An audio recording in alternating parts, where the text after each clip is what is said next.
OIB-TV, uma realização da Ordem dos Economistas do Brasil. Colega economista, é um prazer estar contigo mais uma vez, aqui na TV da Ordem dos Economistas do Brasil.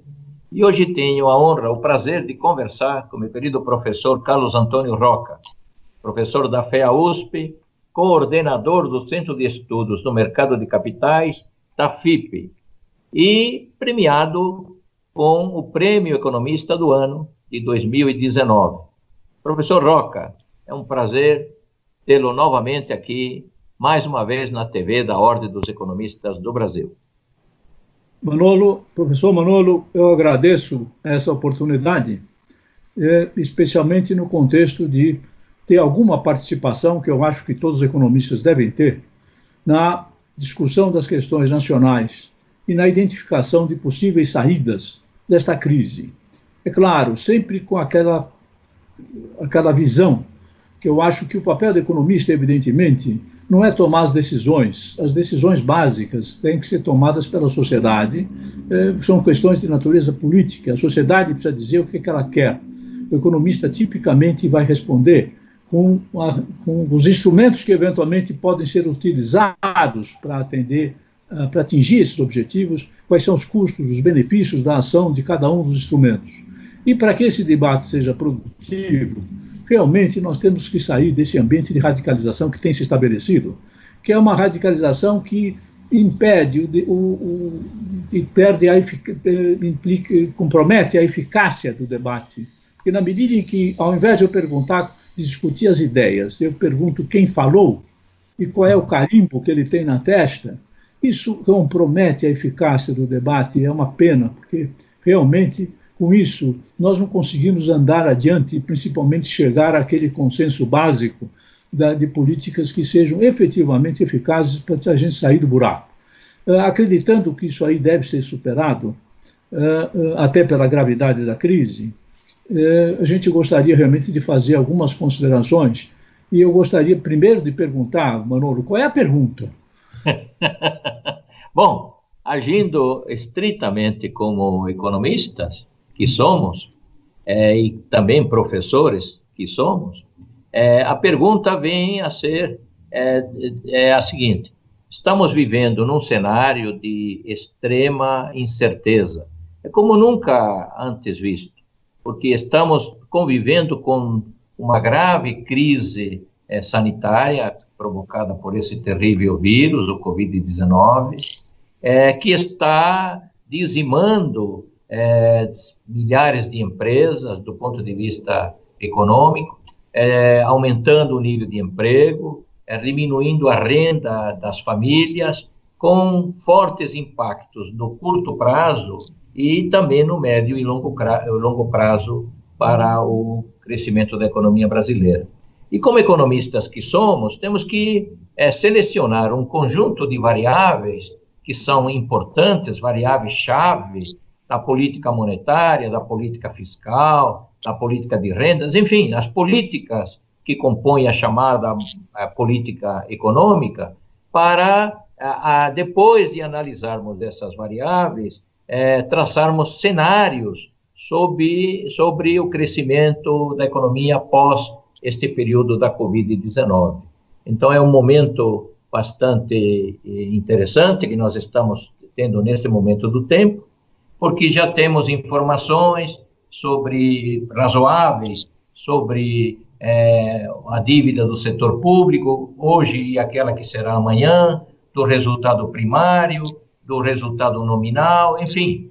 Há um conjunto de variáveis que eu gostaria que você tratasse como sendo as variáveis-chave importantíssimas para a posterior retomada do crescimento econômico, do emprego, da renda, depois que passarmos por esse terrível momento que estamos passando. Bom, como você já comentou, evidentemente nós estamos convivendo com uma enorme incerteza que começa exatamente com a crise sanitária, que já tem custado milhares de vidas no país e no mundo, cuja sequência também é muito difícil de antecipar, existem as dúvidas com relação se nós estamos agora num certo patamar, se eventualmente a maior liberação das pessoas para as atividades normais, isso pode produzir ou não um novo ciclo e assim por diante, claro, uma certeza grande. É evidente que isso aí se transmite para a incerteza de natureza econômica. O que acontece com a economia, essa retomada, será que ela tem condições de acontecer e assim por diante? Enfim, tem várias perguntas. Agora, o que eu gostaria de examinar um pouquinho, botando um pouquinho de ordem, segregando algumas variáveis, algumas questões fundamentais. Primeira questão fundamental, com foco, nós vamos ver em seguida, com foco na retomada do crescimento econômico. Esse parece o desafio que o país tem que enfrentar. E nós vamos ver que essa retomada do crescimento econômico, de modo algum, ela é incompatível com uma política fiscal responsável. Ao contrário, muito ao contrário. Vamos discutir um pouquinho, então eu gostaria examinando inicialmente a questão fiscal, como provavelmente nós estaríamos terminando este ano, portanto no cenário imediatamente pós-Covid, espero pós-Covid. Segundo, a questão do emprego, do desemprego, a questão social, que evidentemente é fundamental. Terceiro, vamos nos perguntar um pouco do que depende uma retomada do crescimento. Vai ser difícil nós rejeitarmos a ideia de que depende do investimento. E investimento esse que no quadro todo que nós temos pela frente é o investimento privado.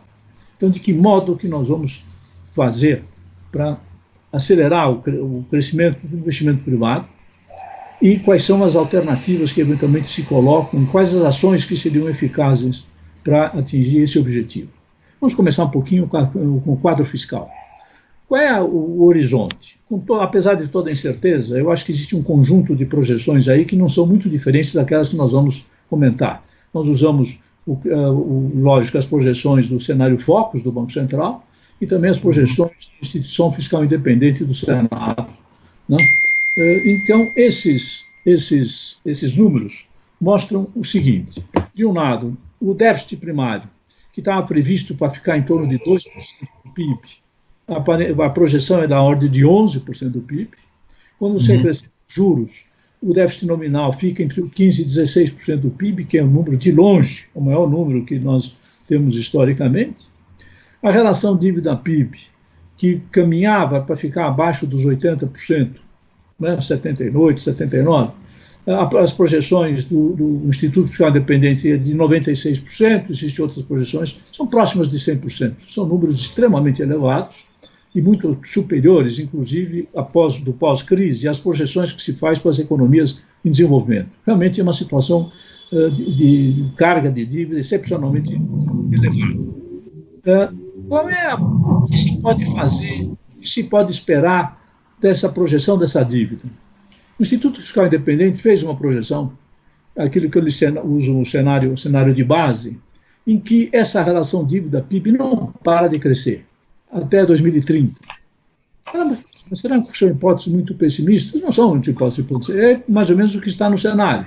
Crescimento da ordem de 2,5% ao ano, e taxa de juros relativamente bem comportadas, assim por diante, e a dívida não para de crescer. Por quê? Porque o déficit primário continua subindo, continua significativo. Veja, do que depende a relação dívida-PIB? Por que isso é importante? A relação dívida-PIB é uma coisa muito simples do ponto de vista aritmético. Você tem o numerador que comanda a evolução da dívida são dois componentes. Você tem o que é o déficit ou o superávit primário, que aumenta ou reduz a dívida, e você tem a taxa de juros da dívida, o custo da dívida. E no denominador você tem o PIB. Então, nessa aritmética simples da dívida, o que se pode colocar? Existe uma interdependência muito grande nessas três variáveis. Esse que é o problema. E precisa enxergar isso com muita clareza, porque senão fica difícil de fazer uma discussão consistente. Por quê? Se você mantém um déficit primário elevado, portanto, o superávit negativo, um déficit primário elevado, isso vai aumentando o numerador. Com isto, na medida em que isto aumenta, e se você não tem uma compensação muito significativa do lado do crescimento do PIB, que nas condições atuais é pouco provável, você acaba afetando a taxa de juros. A taxa de juros, ou seja, o custo da dívida. Então, o caminho do problema, o caminho do insucesso, o que é? São superávites e déficits primários, que não se consegue controlar, por um lado. De outro, isso implica em taxas de custo de rolagem de dívida mais alto, porque aumenta a incerteza de solvência do setor público nesse contexto. E é evidente, na medida em que esse caminho é trilhado, aumentando o juro, reduz ainda mais a chance de você ter um crescimento significativo. Você aumenta o custo de capital, e, evidentemente, isso tende a reduzir o investimento e, portanto, a reduzir a perspectiva de crescimento. Nesse contexto, o desenho de uma política fiscal consistente é absolutamente crucial para a gente conseguir sair do buraco, criar condições de um crescimento mais acelerado. Lógico, isso não quer dizer, e realmente eu gostaria de, não quero entrar no detalhe por aí, que simplesmente enxergar a solução do problema fiscal, cortando despesa, seja um negócio que possa ter chance de dar certo. Só caminhando nessa direção, ou seja, tentando mexer apenas no numerador. É difícil, todo mundo sabe, 96% do orçamento do federal está absolutamente inflexível.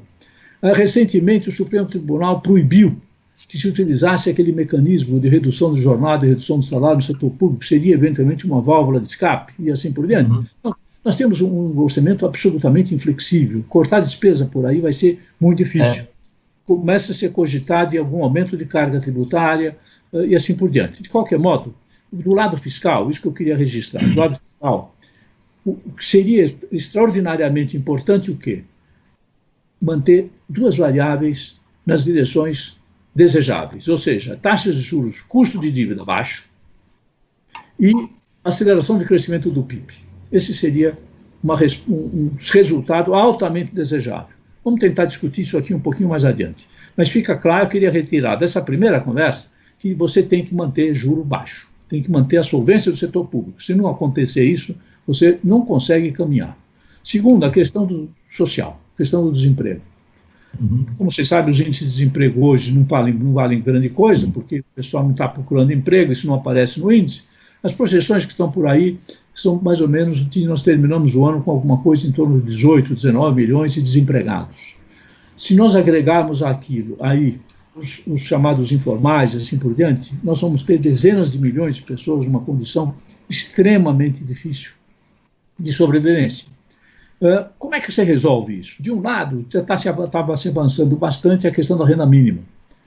Mas é lógico, a renda mínima pode ser uma coisa mais permanente, mas o tamanho dela e a permanência é olhar para frente, é ver que a solução do desemprego, o problema social, você pode ter uma mitigação de problema via renda mínima. Agora, a solução é crescimento. De novo, você enxergar o problema do desemprego, do problema social, sem crescimento não tem solução.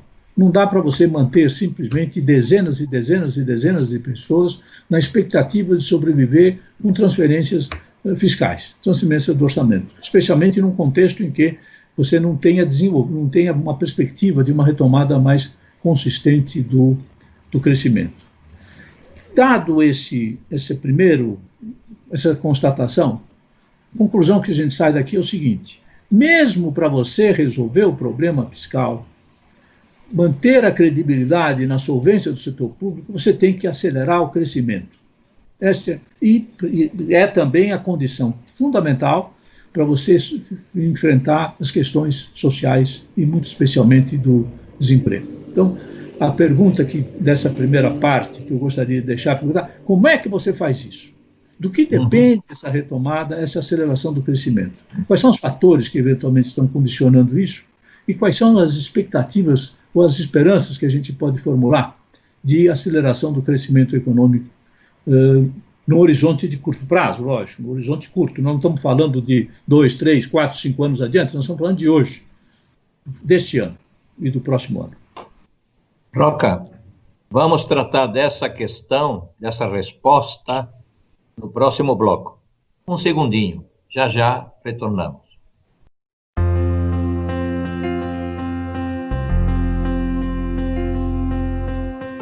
CG Consignado é uma consultora de crédito para aposentados, pensionistas e servidores públicos, além das Forças Armadas. Em parceria com vários bancos, você tem mais oportunidades de negociar. O crédito consignado tem prazos de até 96 meses, com todos os bancos conveniados. Venha para a CG, você também.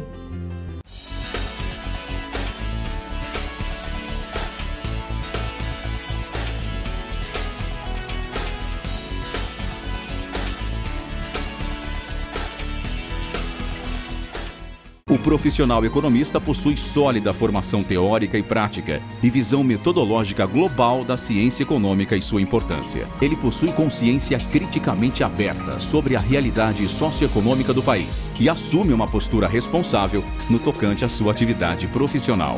Preocupado com a missão de dar a sua colaboração para o desenvolvimento sustentável da nação, o profissional economista segue à risca cada palavra de seu juramento.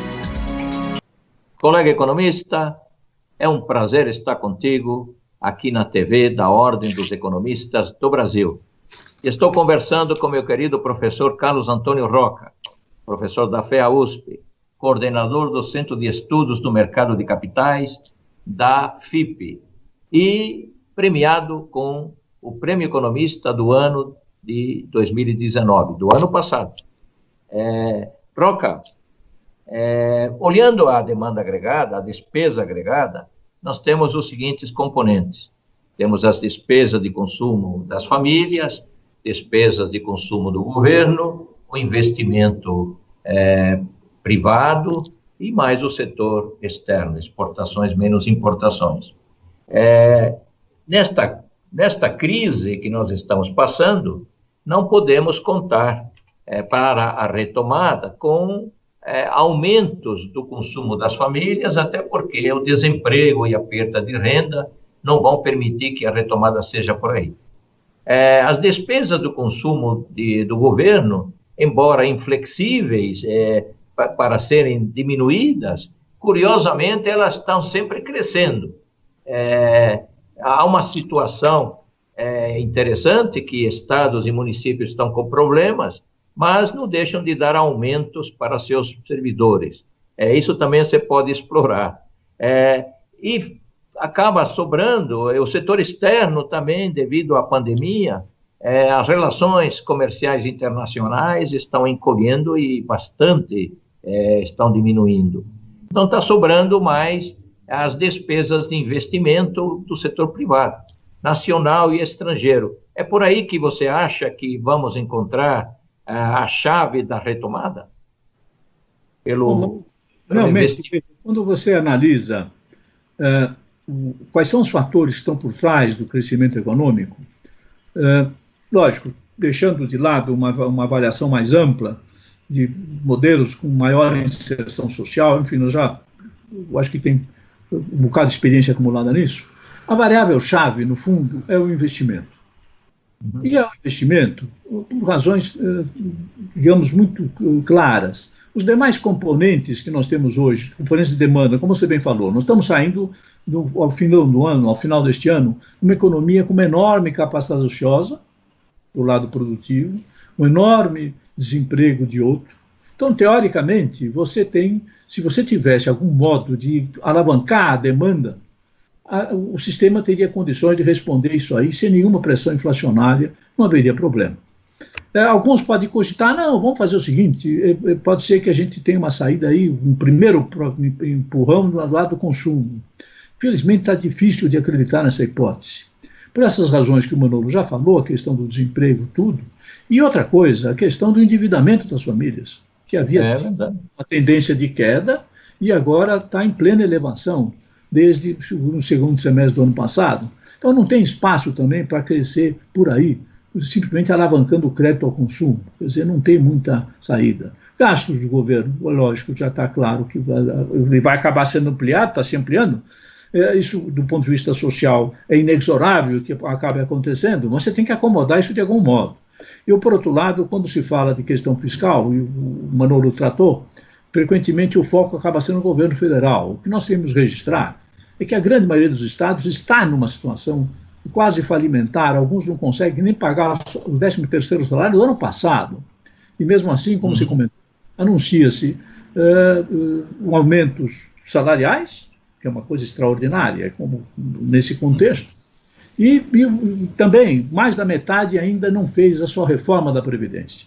É como se houvesse uma convicção de que o governo federal vai apoiar esses estados financeiramente para sempre, o que evidentemente é uma conjectura totalmente impossível de ser atendida. O que a gente acaba focando é o investimento privado. Então, quais as condições de esperar uma retomada de investimento privado, digamos, daqui para diante, daqui para o fim do ano, coisa desse tipo, no curto prazo? Infelizmente, está difícil de a gente enxergar fatores que induziriam a esse tipo. Nós fizemos vários trabalhos no SEMEC e vocês devem ter ouvido falar em apresentações anteriores, apareceram duas ou três variáveis cruciais. Uma primeira variável, o que é? É a taxa de retorno dos investimentos em relação ao custo de capital. Nós estávamos caminhando com essa variável numa direção favorável nos últimos tempos, com a queda do custo de capital, queda do juro, custo de capital próprio, essa coisa, e as empresas também recuperando. Chegamos até no final de 2019, no agregado da nossa amostra, que tem todas as empresas abertas, não financeiras, e uma amostra de grandes fechadas, praticamente a empatar essas duas coisas. Ou seja, você está a taxa de retorno quase empatada com o custo de capital, e levando em conta só a taxa de retorno dos acionistas ou dos proprietários, você também tinha uma vantagem em relação ao investimento em títulos públicos. Então, nós estamos caminhando nessa direção favorável e agora já deu para identificar uma primeira reversão no primeiro trimestre. Quer dizer, o segundo trimestre certamente vai indicar reversões muito mais intensas, porque você teve aí uma queda muito mais significativa do volume de venda, de margem, de rentabilidade e assim por diante, e associou-se também a algum aumento no próprio custo de capital, né, um aumento do risco do país, essas coisas todas. Muito bem. Então, sob esse ponto de vista, vai ser difícil, esse é um fator que não vai entrar positivo. O segundo fator extremamente relevante é a expectativa de crescimento do PIB, ou seja, a expectativa de crescimento da demanda. Essa expectativa, já como mostra o Focus, caiu dramaticamente a expectativa de crescimento, e não é do ano seguinte, é a média dos 3 anos seguintes. É uma expectativa de crescimento mais sustentável. Isso estará apontando para o lado negativo. Talvez, pelo menos, tão importante quanto essas duas considerações é a questão da capacidade ociosa. Essa capacidade ociosa, que já era elevada, vai estar, evidentemente, muito mais elevada no fim do ano. É evidente que isso não se aplica uniformemente a todos os setores. Tem alguns setores que estão com condições melhores, outros piores, mas no conjunto, a sua capacidade ociosa estará mais elevada. E, finalmente, a questão da incerteza. Incerteza que, como vocês sabem, não dá para medir. A única coisa que a gente sabe é que ela é elevada, não é elevada, os indicadores da GV mostram que ela se mantém, elevou-se ainda significativamente. Ou seja, esse conjunto de variáveis não sinaliza na direção de que o investimento privado teria condições ou razões para retomada, né? O espírito animal de Keynes provavelmente não seria acionado com essas circunstâncias. Então, nesse quadro, então, o que daria para fazer? Deixa colocar, então, aquilo que parece e não chega a ser, modéstia à parte, eu tenho falado nisso desde meados do ano passado, tive até uma entrevista naquela revista Conjuntura Econômica, é a questão da infraestrutura. É verdade. Veja, que a infraestrutura é uma saída importante, por uma razão muito simples, por várias razões. A primeira delas é que nós estamos com uma deficiência dramática de infraestrutura, né? Na área de saneamento, na área de logística, na área de portos, na área de energia, assim por diante. Existe um potencial extraordinário, uma necessidade enorme. E o que isso quer dizer do ponto de vista econômico? Existe um potencial enorme de projetos na área de infraestrutura rentáveis, porque existe um excesso de demanda. Ao contrário do resto da economia, você não tem capacidade ociosa em infraestrutura, você tem um excesso de demanda. Não. Então, esse é o caminho. Então, existe. E como é que você aproveita essa oportunidade? De um lado. De outro, como é que você financia esse negócio? De onde vêm os recursos? Quer dizer, além dos recursos domésticos, hoje qual é o cenário que se forma no plano internacional? Com todo esse aumento extraordinário de liquidez, gastos públicos no mundo, a expectativa que se faz é realmente nós já estamos e vamos caminhar cada vez mais no sentido de um enorme excesso de liquidez internacional, a grande maioria dos investidores com taxas negativas ou próximas de zero, e, evidentemente, ansiosos com a perspectiva de terem projetos com rentabilidade positiva pela frente. Isso sugere o quê? Sugere que existe talvez uma oportunidade. Existe uma oportunidade de você ter, de um lado, projetos de infraestrutura bem desenhados, rentáveis, e assim por diante, e, de outro lado, investidores ansiosos de terem uma expectativa de retorno. Veja, claro, isso aqui, como é que rodaria isso aí? Quais são as pré-condições, a lição de casa que nós deveríamos fazer, pelo menos para dar início nisso? Veja, de um lado, nós temos que ter uma coisa extremamente positiva, que foi aprovado, então, o novo marco do saneamento, que abre o saneamento para investimento privado. Que não? Isso é extremamente relevante. Agora, isso é um primeiro passo, né? Um primeiro passo na direção de segurança jurídica. A questão de segurança jurídica é absolutamente fundamental. Então, esse tem sido um grande desafio. Tem a questão das agências reguladoras independentes, com pessoal de altíssimo nível qualificado, que dê segurança a alguém que vai colocar um investimento que, para ser justificável, vai ter que ter um horizonte de 15, 20, 25 anos pela frente.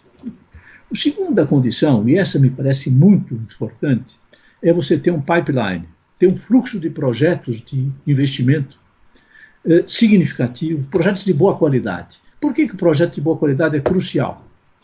Veja, esse financiamento de investimento de infraestrutura, ele se sustenta em volumes grandes, não mais naquela expectativa que vem o BNDES com verbas do Tesouro, que isso não existe. Acabou o dinheiro, acabou o dinheiro. Tem que ser um negócio de project finance, ou seja, o projeto, para ser viável financeiramente no setor privado, ele precisa ser de boa qualidade. Qual é a repercussão disso? É que você consegue executar o projeto no prazo e com o custo projetado. Por que não? Na medida que se consiga, essa é uma condição necessária, essencial, para que você possa ter investimento privado, né? Então, agora, como é que você faz para ter esses projetos, né? Então, isso me parece um desafio significativo, mesmo na área do saneamento, por exemplo. Identifica-se um potencial extraordinário. Os números variam entre 700 e 800 bilhões de investimento. Agora, como é que você consegue executar esses negócios todos? Você precisa ter projetos. Precisa ter projetos. Então, se trata, e tem uma observação aí extremamente importante, aí me parece que não dá para fazer uma discussão ideológica do gasto público, não gasto público, privado ou não privado. A pergunta que eu faço é o seguinte: como é que você faz para ter um pipeline, um conjunto, uma sequência de projetos de infraestrutura de grande volume, que nos prometa ter uma perspectiva de investimento continuado ao longo dos próximos anos, que é crucial? Eu acho que realmente é fundamental você encontrar um modo de gerar um fluxo de projetos de alta qualidade. Em muitos casos, eu não creio que seja possível você demandar isso do próprio setor privado. E se for o setor público tiver condições melhores de fazer projetos de infraestrutura, eu queria chamar a atenção que o bilhão que for colocado para fazer projetos de boa qualidade prometem gerar ao longo do tempo um investimento de 50 bilhões. Se fizer uma conta, você vai chegar à conclusão que com um volume pequeno de recursos públicos você pode realmente empurrar, digamos assim, um fluxo muito significativo de projetos de infraestrutura. E uma coisa que eu acho fundamental, não se trata apenas de fazer um esforço pontual de infraestrutura. Me parece que a resposta melhor seria um programa de longo prazo, um plano decenal de investimento de infraestrutura, que enxergasse realmente uma década de investimentos, que é aquilo que os especialistas dizem. Nós temos que investir anualmente em torno de 4% do PIB em infraestrutura, só para recuperar o atraso. Então, nós temos um horizonte extraordinário de investimento. Isso realmente é um investimento que, realmente, mesmo num contexto de, exatamente, apesar da economia estar com capacidade ociosa elevada e indicadores não muito favoráveis para a retomada de investimento em outros setores, a infraestrutura acaba sendo uma resposta. Mas temos duas lições de casa. Uma, segurança jurídica. Segunda, projetos, um fluxo de projetos de boa qualidade e de volume significativo.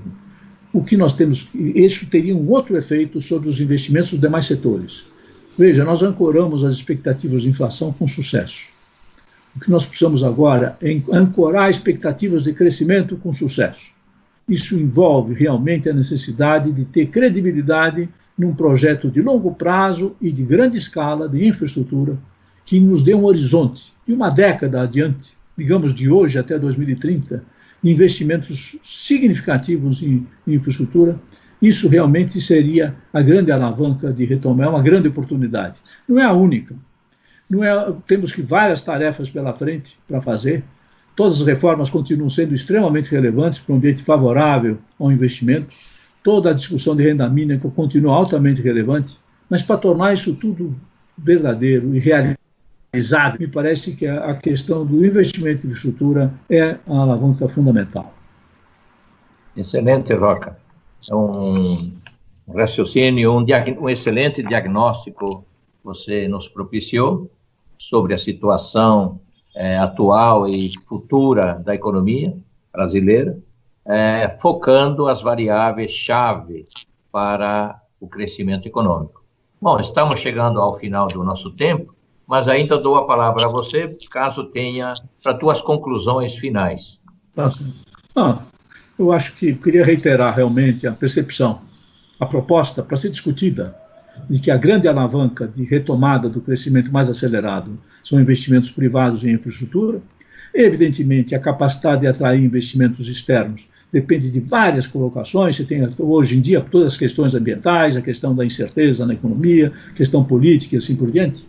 E uma coisa que efetivamente é absolutamente fundamental são as chamadas reformas. Tem que criar um ambiente favorável de investimentos, que é uma coisa fundamental. E outra coisa, na medida em que a gente visualize a possibilidade de utilizar um volume maior de poupança externa, provavelmente um plano mais consistente do ponto de vista macroeconômico vai envolver também algum grau de abertura.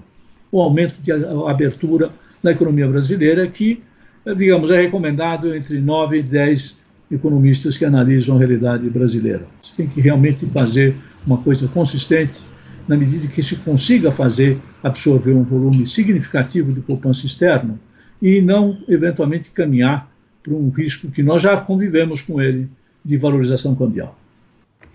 Excelente. Bom, só tenho a agradecer a você, meu caro Roca, pela excelente entrevista que você nos deu aqui na TV da Ordem dos Economistas do Brasil. E dizer ao nosso caro colega economista que está sendo um prazer tê-lo aqui na TV da Ordem dos Economistas do Brasil.